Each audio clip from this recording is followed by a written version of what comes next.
सांगितलं पुण्यात नाव चाललेलं आहे, माझा आवाज चाललेला आहे. पुणेकर ऑलरेडी काहीतरी उगाच मानून चुकलेले आहेत जे सत्य नाही आहे. मी माझ्या जन्मभूमीला माझी कर्मभूमी बनवण्याचा निर्णय घेतलेला आहे.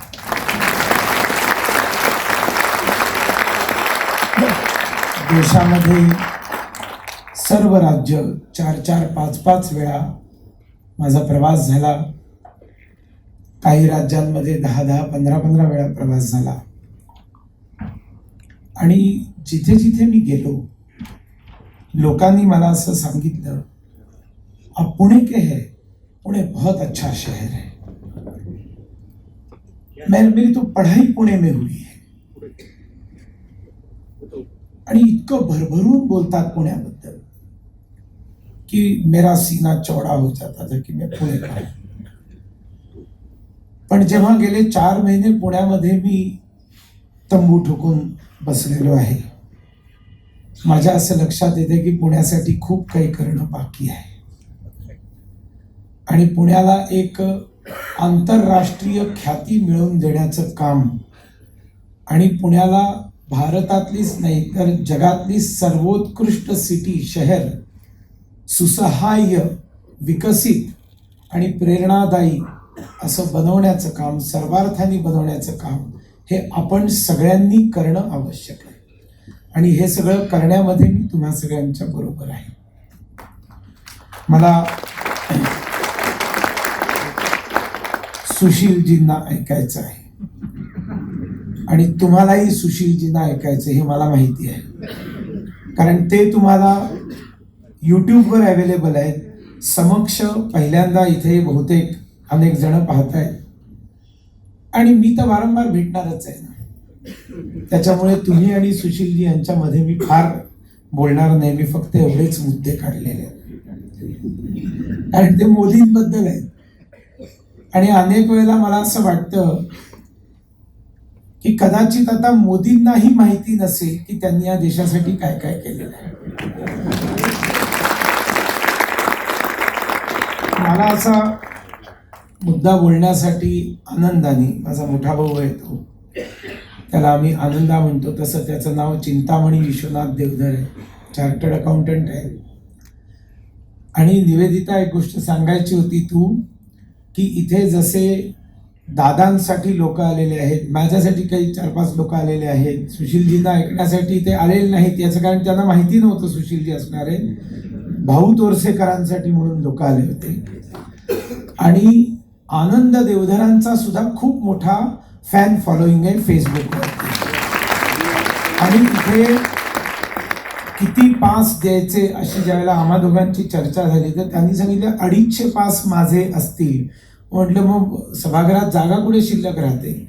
म्हणाल नाही, मिनिमम 250 तर आणि हे सगळे फेसबुक मित्र, सगळे फेसबुक मित्र आहेत.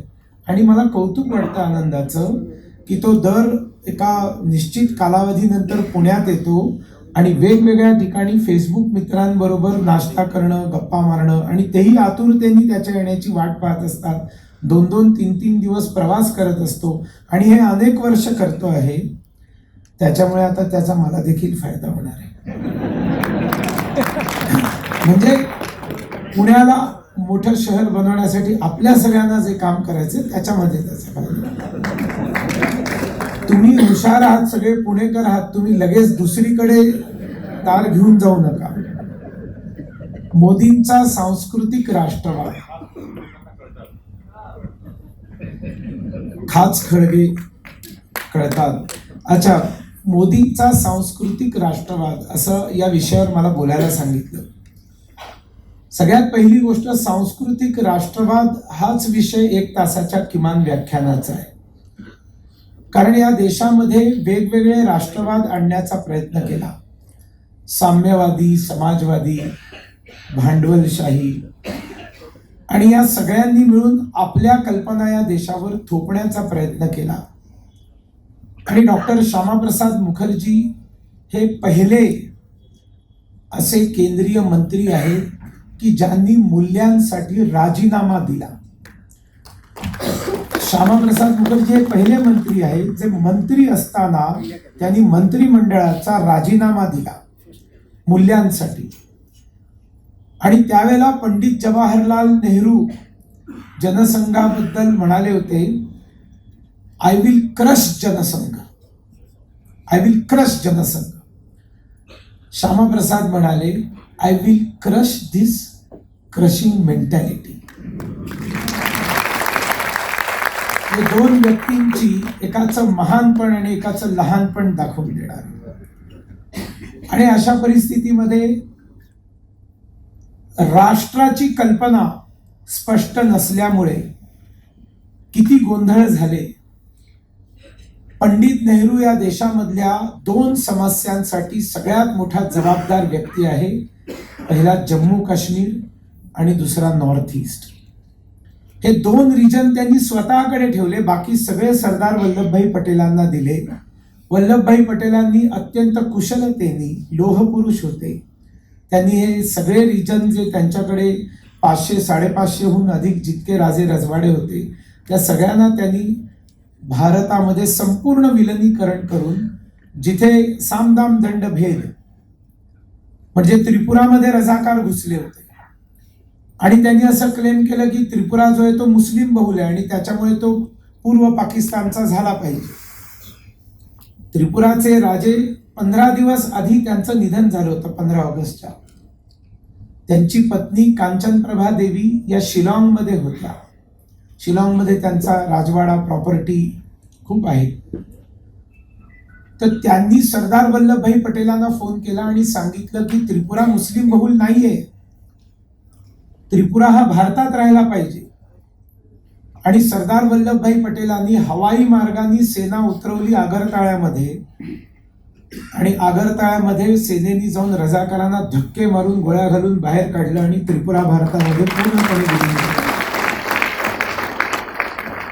काहीही कारण नसताना चितगोंग हिल ट्रॅक्स जो चकमा बहुल होता, हिंदू बहुल होता, बुद्धिस्ट आहेत चकमा, तो रिजन पूर्व पाकिस्तानात निघून गेला नेहरूंच्या अदूरदृष्टीतेमुळे. आणि जो हिंदू बहुल होता, लाखो चकमा काय झाले इतिहासात कोणालाही माहित नाही. मारून टाकले, त्यांना कत्लेआम झाला आणि मोठ्या प्रमाणावर चकमा तिकडनं बाहेर पडले. अरुणाचल प्रदेश, मेघालय, आसाम आणि त्रिपुरा या राज्यांमध्ये आणि मिझोराममध्ये ते जाऊन सेटल झाले. अजूनही त्यांच्या समस्या कायम आहेत. जबाबदार कोण आहे? पंडित जवाहरलाल नेहरू आहे. देश म्हणून जो एक ईशान्य भारताकडे बघायचा दृष्टिकोन पाहिजे होता तो त्यांच्याकडे नव्हता. आणि ज्या वेळेला चीनने हल्ला केला भारतावर त्यावेळेला हे कबुतर उडवत होते, हिंदी चीनी भाई भाई, 25 कबुतर, दुसऱ्या दिवशी 50 कबुतर. आणि तिकडे लालभाईंनी हल्ला केलेला होता, तावांग जिंकलेलं होतं, बोमडिलापर्यंत पोचले होते. काही टँकर्स दिसायला लागले तेजपूरकडे. आसामच्या जनतेने फोन करून सांगितलं की चीनचा परचक्र आलंय. 20 ऑक्टोबर 1962 त्यांचं भाषण गुगलवर अवेलेबल असेल. My heart goes out to the people of Assam. माझं हृदय तुमच्या बरोबर आहे, माझी सहानुभूती तुमच्या बरोबर आहे. त्यांच्या बरोबर असलेले देशद्रोही कृष्ण मेनन जे कम्युनिस्ट होते, देशाचे संरक्षण मंत्री होते, त्यांनी तर ऑर्डिनन्स फॅक्टऱ्यांमध्ये शस्त्रास्त्र निर्मितीच बंद करून टाकली होती की आम्हाला कोणाशी लढायचं नाही, मग आमच्याशी कोण लढणार, मग शस्त्रांची काय गरज आहे. आणि ज्यांना माहीत नाही त्यांना शॉक बसेल की ऑर्डिनन्स फॅक्टऱ्यांमध्ये देशाच्या कॉफीचे, डिकॉक्शन कॉफीचे फिल्टर्स बनवायला सुरुवात केली होती भारतात. आणि अशा परिस्थितीमध्ये ईशान्य भारतावर झालेल्या जखमा, जम्मू काश्मीरवर झालेल्या जखमा आणि देशामध्ये असंख्य ठिकाणी रिलिजियस कन्व्हर्जनचं जर सांगायचं तर इंग्रजांनी त्यांच्याबरोबर प्रोटेस्टंट चर्च आणला होता आणि बॅप्टिस्ट आणले होते, पण कॅथोलिक येऊ दिले नाहीत कारण स्वतः ब्रिटिशर्स कॅथोलिकांच्या विरोधात होते. इंग्रज जायला लागले तर कॅथोलिक हे प्रोटेस्टंटही जायला लागले. पंडित नेहरूंनी त्यांना सांगितलं, why you are going, you are giving human service to our people, you stay back. I will help you, I will support you म्हणून जायला निघालेल्या चर्चला पंडित नेहरूंनी थांबवलं या देशामध्ये. आणि तुम्ही चांगलं कार्य करताय, तुम्ही चांगलं काम करा. आणि जो कॅथोलिक चर्च ज्याला यायला त्रास होता भारतामध्ये, विरोध खूप होता प्रोटेस्टंट्सचा, तो कॅथोलिक चर्च सुद्धा आला, कारण नेहरूंना दोन्ही सारखेच होते. आणि अहिरावण महिरावण दोन्ही थैमान घालायला लागले. आणि जो नॉर्थ ईस्ट 10% सुद्धा नीट ख्रिश्चन झालेला नव्हता, तो पाहता पाहता जवळजवळ 50%, म्हणजे सगळा नॉर्थ ईस्ट बघितला तर जवळजवळ 50% ख्रिश्चन झाला. जबाबदार पंडित नेहरू, कारण त्यांचं शिक्षण लहानपणापासून जॉनी जॉनी यस पप्पा, इटिंग शुगर नो पप्पा. आणि मग जेव्हा भारत स्वतंत्र झाला, सरदार वल्लभभाई पटेलांनी सांगितलं सोमनाथाच्या ठिकाणी मस्जिद उभी केलेली, बुलडोजर लावून साफ केला सोमनाथाची सगळी मशिदी, थडगी, आणखीन दर्गे जे काही त्या साईटवर होते.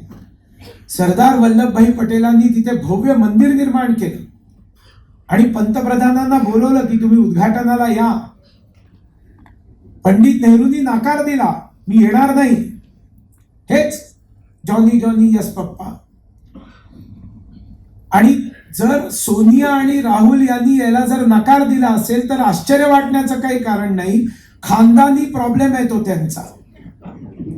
नेहरूंनी नकार दिला होता सोमनाथाला यायला, पण या देशाचे राष्ट्रपती राजेंद्र प्रसाद म्हणाले की मी येतो. आणि देशाचे राष्ट्रपती आणि गृहमंत्री यांनी सोमनाथाच्या लोकार्पणाचा कार्यक्रम केला होता. आणि म्हणून अडवाणीजींनी रथयात्रा काढली होती सोमनाथ से अयोध्या. कारण जर सोमनाथ होऊ शकतं तर अयोध्या का नाही, हा प्रश्न ते जाऊन विचारत होते, जनजागृती करत होते. राम मंदिराचं एवढं मोठं आंदोलन झालंय. या आंदोलनाचे 3 चेहरे होते. राजकीय चेहरा लालकृष्ण अडवाणी, सगळ्यांनाच माहिती असतो कारण राजकारणी हे ऐरणीवर असतात, मीडियाच्या आणि एकूणच लाईमलाईट मध्ये असतात. पण या आंदोलनाचं खऱ्या अर्थाने जर नेतृत्व कोणी केलं असेल ते श्रद्धेय अशोकजी सिंघलांनी केलं होतं. 30 ऑक्टोबरला कार सेवा करताना त्यांचं रक्त सांडलेलं आहे अयोध्येच्या भूमीवरती. त्यांच्यावर पहिली लाठी त्यांच्या डोक्यावर पडली, डोकं फुटलं, सगळा कुडता रक्तानी लाल झाला. आणि त्यातनं कारसेवकांमध्ये प्रेरणा निर्माण झाली आणि ते गुंबजावर चढले आणि त्यांनी झेंडा लावला. आणि तिसरा चेहरा जो संघाचा स्वयंसेवक संघाचा प्रचारक कधीही पुढे येत नाही, पडद्याच्या पाठीमागे बसूनच सगळं करतो आणि आपल्या नावासाठी न हपापलेले असे जे संघाचे ज्येष्ठ अधिकारी होते त्यांच्यापैकी माननीय मोरोपंत पिंगळे हे या सगळ्या राम जन्मभूमी आंदोलनाचे राष्ट्रीय स्वयंसेवक संघाचे स्वयंसेवक या आंदोलनामध्ये सक्रिय होतील यासाठी सगळं काम त्यांनी केलेलं आहे आणि नीतीपासनं सगळ्या गोष्टी त्यांनी केलेल्या आहेत. तर भारत हा ज्या वेळेला जनसंघ स्थापन झाला त्यावेळेला सगळ्यांनी प्रश्न विचारले की तुमच्या पॉलिटिकल आयडिओलॉजी काय आहे, नुसतं हिंदुत्व हिंदुत्व बोलून चालणार नाही. त्यावेळेला पंडित दीनदयाळ उपाध्यायांनी विजयवाडामध्ये एका ठिकाणी बसून त्यांनी जितकी भाषणं केलेली होती, सांस्कृतिक राष्ट्रवाद आणि अंत्योदय या सगळ्यांचं कलेक्शन एकत्र केलं आणि एकात्म मानव दर्शन त्यांनी दिलं या भारताला. सगळीजण वाद म्हणत होते, हा निर्विवाद आहे म्हणून त्याला त्यांनी दर्शन नाव दिलं, एकात्म मानव दर्शन, जे आजही भारतीय जनता पार्टीची पॉलिटिकल आयडिओलॉजी आहे. अंत्योदय म्हणजे सगळ्यात जास्त उपेक्षित व्यक्तीकडे सगळ्यात जास्त लक्ष द्यायचं, प्रत्येक उपेक्षित व्यक्तीकडे सरकारच्या सगळ्या योजना घेऊन जायचा, हा अंत्योदय आहे. आणि मग तुम्ही मनमोहन सिंगांची आठवण करा, ते काय म्हणाले होते, देशाच्या सर्व रिसोर्सेसवर पहिला अधिकार मुसलमानांचा आहे, विसरू नका. Don't forget and don't forgive. दादांनी सांगितलं ना, प्रचंड बहुमताने आले पाहिजे, या सगळ्या गोष्टी आठवल्या पाहिजे. जे जे हिंदू ते ते तुच्छ, या एका सिंपल सूत्रांनी काँग्रेसनी आणि त्या परिवारांनी 60-65 वर्ष या देशाला अक्षरशः लुटलेलं आहे. त्यांनी भोगवस्तू मानली, त्यांनी खुर्चीचा उपभोग केला आणि पहिल्यांदा उपयोग करणारा व्यक्ती अटल बिहारी वाजपेयी होते आणि त्याच्यानंतर उपयोगाची पराकाष्ठा करणारे व्यक्ती पंतप्रधान नरेंद्र मोदी. आणि नरेंद्र मोदी असे एक विलक्षण बुद्धिमान नेतृत्व आहे की त्यांना माहिती आहे हिंदुत्व हा शब्द न वापरता हिंदुत्वाची सगळी कामं करता येतात. आणि त्याच्यामुळे त्यांनी जे काही केलेलं आहे या देशामध्ये ते सांस्कृतिक राष्ट्रवादाला धरून केलेलं आहे. म्हणजे या देशाची व्याख्या काय? आम्हाला कम्युनिस्ट सांगतात की हा देश कधी एक नव्हता, आजही सांगतात. आजही बाबरीची आठवण काढणारे या FTII मध्ये हिरवे साप बसलेले आहेत. हिरवे साप म्हणजे कोण? कम्युनिस्ट. आणि हे हिरवे साप त्यांना कोणी म्हटलंय? डॉक्टर बाबासाहेब आंबेडकरांनी म्हटलंय. डॉक्टर बाबासाहेब आंबेडकरांनी कम्युनिस्टांची व्याख्या केली, हिरव्या गवतातला हिरवा साप म्हणजे कम्युनिस्ट आहे. आणि ते कम्युनिस्टच आंबेडकरांना हायजॅक करून घेऊन जातात, ते भगतसिंगांना हायजॅक करून घेऊन जातात, ॲज इफ हे सगळे कम्युनिस्ट होते. पण आपल्या देशामध्ये भारताची व्याख्या तर विष्णू पुराणापासून केलेली आहे. उत्तरम यत् समुद्रस्य हिमाद्रीश्चैव दक्षिणम वर्षम तत् भारतम नामो भारती यत्र संतती. म्हणजे हिमालयापासून ते समुद्रापर्यंत हा सगळा भारत आहे. मग तो जम्मू काश्मीर आमच्याकडे नव्हता 370 मुळे. बघा, राजकारणी जे असतात ना, काँग्रेस किंवा अशा प्रकारचे, हे असे सगळ्यात मोठे जे विषय आहेत ते अगदी शेवटी इलेक्शनच्या आधी घेतात. मोदींनी ठरवलं असतं तर आत्ता 370 या शेवटच्या अधिवेशनात घातलं असतं, पुढची निवडणूक अशीच जिंकली असते. त्यांनी तसं नाही केलं. त्यांनी इलेक्शन बघून निर्णय नाही घेतले. त्यांनी सगळ्यात पहिल्यांदा 370 खारिज केलं ज्यावेळेला दुसऱ्यांदा त्यांचं सरकार आलं. आणि श्यामाप्रसादांचं स्वप्न त्यांनी तिथे साकार केलं. एक देश में दो विधान दो निशान दो प्रधान नहीं चलेंगे. प्रधान तर श्यामाप्रसादजींच्या मृत्यूनंतरच बंद झालं होतं बोलणं, वजीर आझम म्हणणं. पण दो निशान और दो विधान बाकी थे, कारण जोपर्यंत जम्मू काश्मीरच्या कॉन्स्टिट्यूशन म्हणजे त्यांच्या विधानसभेत देशाच्या कॉन्स्टिट्यूशन मध्ये पारित झालेला कायदा तिकडे पारित होत नाही तोपर्यंत तिकडे त्याची अंमलबजावणी होत नव्हती. आणि म्हणून दो विधान बाकी थे, दो निशान बाकी थे, कारण तिरंगा लागत नव्हता. मोदींनी 370 खारिज केल्यानंतर तिरंगा लागायला लागला. नुसता तिरंगाच नाही लागायला लागला, मोदींचा सांस्कृतिक राष्ट्रवाद पाहिजे. तर आज जम्मू काश्मीरच्या प्रत्येक जिल्ह्यामध्ये छत्रपती शिवाजी महाराजांच्या पुतळ्याची योजना झाली, एकतर चालू झालेली आहे आणि पुण्यामधनं जाऊनच लोकांनी लावला. 495 वर्षांपूर्वी अपमानित करून रामाला बाहेर काढलं होतं, अपमानित करून काढलं. अटलजींना ज्यावेळेला वारंवार प्रश्न विचारला 6 डिसेंबर 6 डिसेंबर, अटलजींनी स्पष्ट सांगितलं 6 डिसेंबर को जो कुछ भी हुआ वो राष्ट्रीय भावना का प्रकटीकरण था. किती स्ट्रॉंग स्टेटमेंट आहे. ढाचा जो पडला त्याला अटलजींनी सांगितलंय की ते आमच्या नॅशनल स्पिरिट, आमचं जे नॅशनल सेंटिमेंट आहे ते तिथे बाहेर पडलं होतं. हा धर्माचा आणखी देवाचा प्रश्न नव्हता, हा देशाचा प्रश्न होता. मंदिर वही बनाएंगे, लोकांनी विचारलं इकडे तिकडे का नाही, तर बाबरांनी मशीद तिथे का बनवली, इकडे तिकडे का नाही. त्याला अपमानित करायचं होतं, त्याला दाखवायचं होतं की तुमचा हा देव आहे ना, आता तो तुम्हाला वाचवू शकत नाही. अब हमारे ज्योती से हो, अब हमारी सल्तनत है.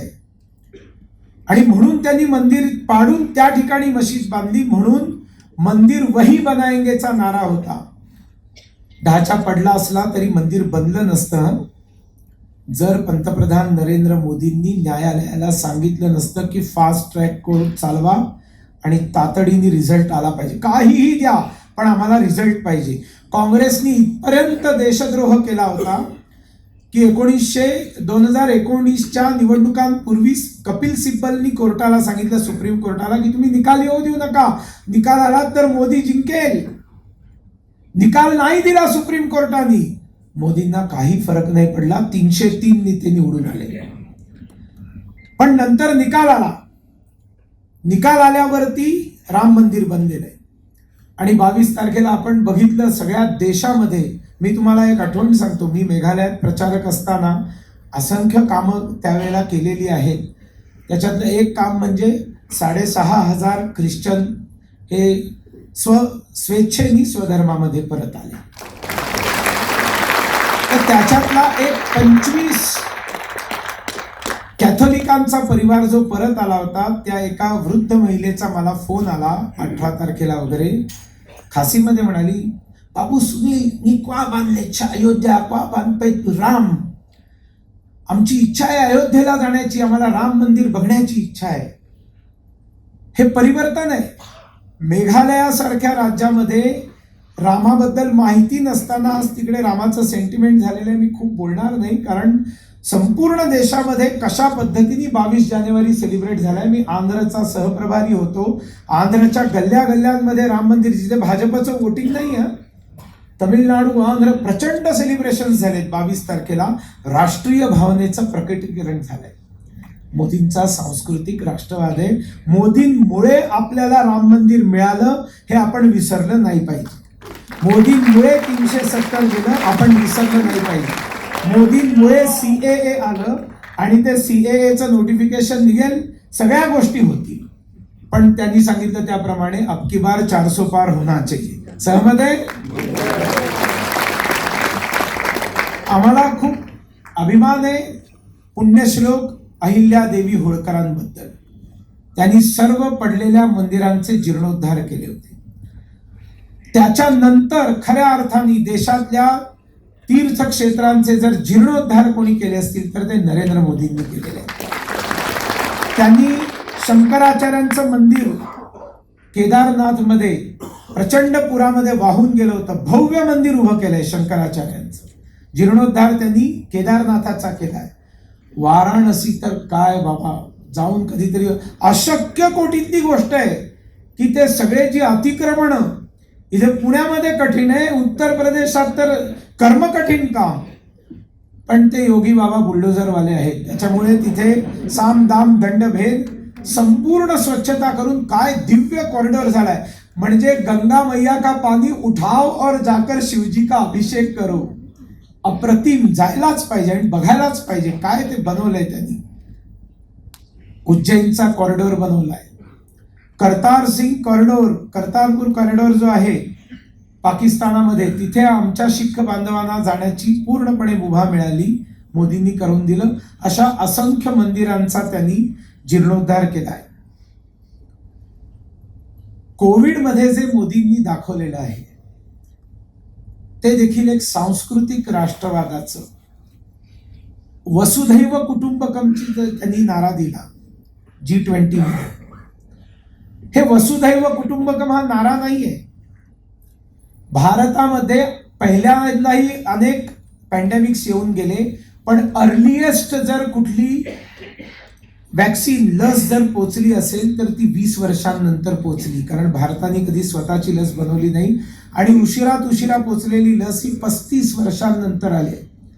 कोविड नंतर जगाला वाटलं आता भारत संपला, ते काय करणार आहेत, आमच्यावरतीच डिपेंडेंट राहतात. मोदींनी भारताची लस बनवली, वॅक्सिन बनवले, हे सगळ्यात मोठी गोष्ट एनकरेज केलं. निर्माण करण्यासाठी त्यांना आधी फंड्स देऊन ते वॅक्सिन बनवलं. आणि भारत हा एकमात्र देश प्रॉबेबली जगामध्ये आहे की ज्यांनी 225 कोटी वॅक्सिन हे फुकट दिलेले आहेत. एकालाही पैसा नाही द्यावा लागला. जे म्हणत होते की हे भाजपचं वॅक्सिन आहे, कोणी म्हणत होते हे वॅक्सिन लावलं तर इम्पॉर्टंट होतील, कोणी म्हणतंय मी हे लावणार नाही, सगळ्यांनी लपून छपून वॅक्सिन लावून घेतलं आणि कोणी पैसे दिले नाही. अंबानी अडाणींनाही पैसे नाही द्यावे लागले. फुकट म्हणजे फुकट प्रत्येकाला. हे वसुधैव कुटुंबकम नाही आहे. या जगामध्ये असे 100 देश होते की जे तबाह झाले होते, आधीच गरीब होते.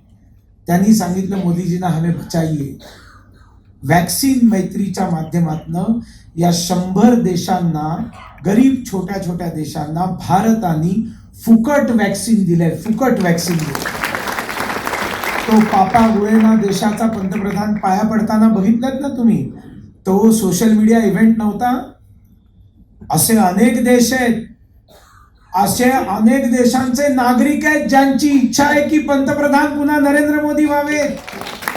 याचं कारण आहे, त्यांना माहिती आहे की पुन्हा असं कुठलंही संकट आलं तर आम्हाला त्या संकटातनं फक्त भारत वाचवेल, आणि भारत तेव्हा वाचवेल ज्यावेळेला भारताचा नेता नरेंद्र मोदी असेल. म्हणून ते प्रार्थना करतायत की पुन्हा मोदी आले पाहिजे, आणि ते वसुधैव कुटुंबकममुळे आलेले. अयम निजा परो वेती धारणाम लघुचेतसाम उदार चरितानाम तू वसुधैव कुटुंबकम. संस्कृतचा वापर बघा मोदींच्या भाषणांमध्ये, मन की बात मध्ये, सगळ्या ठिकाणी कुठला ना कुठला तरी एक श्लोक टाकायचा.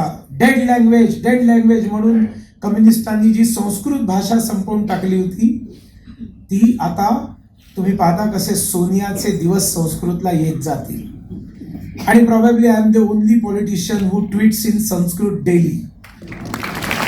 टाळ्या नाही, फॉलो करा आणि रिट्वीट करा, आणि तुम्ही संस्कृतमध्ये ट्वीट करायला सुरुवात करा. किती जण तयार आहेत बोला, हात वर करा. Yes, I expect this can happen only in Pune. सांस्कृतिक राष्ट्रवाद आहे हा. National education policy, new education policy येते. 10 वर्षानंतर त्याचं इम्प्लिमेंटेशन झाल्यानंतर तुमच्या लक्षात येईल की आम्ही आमच्या महापुरुषांच्या बद्दल ज्या माहितीच नव्हत्या त्या सगळ्या माहिती आम्हाला मिळायला लागल्या. आमच्या सणावारांबद्दल, आमच्या स्वातंत्र्य सैनिकांबद्दल संपूर्ण परिवर्तन NEPनी येणार आहे. मोदींनी अंदमान निकोबारच्या बेटांना परमवीर चक्रधारी लोकांची नावं दिली. माहिती असेल नसेल मला माहित नाही. नेव्हीवरती जो अजूनही इंग्रजांचं चिन्ह नेव्हीच्या फ्लॅगवर होतं ते नरेंद्र मोदींनी बदलून छत्रपती शिवाजी महाराजांचं चिन्ह नेव्हीवरती. सांस्कृतिक राष्ट्रवाद. आपल्याला पद्माचे पुरस्कार परवाच आले. जो खरं काम करतो, देशासाठी काम करतो, त्यांना पद्म मिळायला सुरुवात झाली मोदी आल्यानंतर. आधी आमच्याकडेही प्रोफाईल्स यायचे, आम्हालाही सांगायचे आपको कितना चाहिए हम देते. आणि या देशामध्ये घेणारे लोक होते पद्मसाठी. पैसे घ्यायचे, पैसे पोचवायचे, पद्म मिळवायचं आणि पद्म द्यायचं. किमान 50% पद्म अशी गेलेत. सगळीच अशी नाही मी म्हणणार, पण किमान 50% पद्म विकली गेलेली आहेत या देशात. आता असं होतं की कुठलीतरी एक महिला असते एखाद्या जंगलात राहणारी, तिच्या नॉन स्मार्टफोनवर एखादा कॉल येतो, ती म्हणते देख बेटा कौन सा कॉल है, किसका कॉल है, मुझे समझ में नहीं आ रहा है. बेटा ऐकतो, माँ तुमको पद्मश्री मिल गया है. ये क्या होता है बेटा, ये क्या होता है. मग तो मुलगा सांगतो पद्मश्री केवढा मोठा पुरस्कार आहे. ती माँ म्हणते ऐसा मैंने क्या किया की मुझे हे पुरस्कार मिळणार. म्हणजे जेन्युइन काम करणारे, पुरस्कारासाठी काम न करणारे, लोकांकडे प्रोफाईल न फिरवणाऱ्या लोकांना माहितही नसताना, अप्लाय देखील केलेलं नसताना पद्मश्री घरात पोचायला लागली. सांस्कृतिक राष्ट्रवाद आहे, सांस्कृतिक निर्णय आहे. नॉर्थ ईस्ट तुम्ही पण चुकून 7 सिस्टर्स म्हणता.